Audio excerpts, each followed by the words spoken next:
Hey, this is Todd.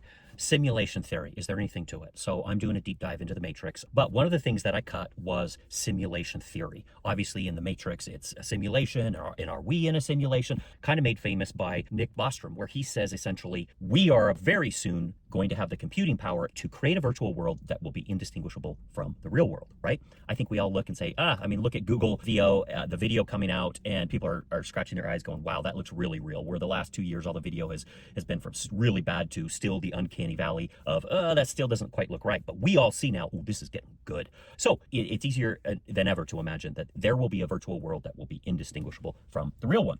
But here's his theory, that soon we will be at that state, and then the people inside the world that we create, that we program, it'll be so elaborate that they'll have the sense of free will, they'll have the sense of that they're in the real world, they won't know that they're a virtual character, and that they will then advance to create their own simulations. And so what you end up very quickly is kind of this Russian nesting doll thing, where you have a virtual world inside of a virtual world inside of a virtual world. So it's kind of a Christopher Nolan dream inside of a dream inside of a dream. He gives all kinds of reasons. That's the likely output. So you've got lots of people like Neil deGrasse Tyson, like famously Elon Musk, saying, hey, if you stand back and look at all of these virtual worlds then that are kind of nested inside each other, and you throw a dart, what's the likelihood of it landing on the first one where it is the real world, or one of these offshoots that is a virtual world? What's the likelihood? And the likelihood is really, really low. You look at that and say, oh, that must mean just through probability that we are living in a virtual world right now.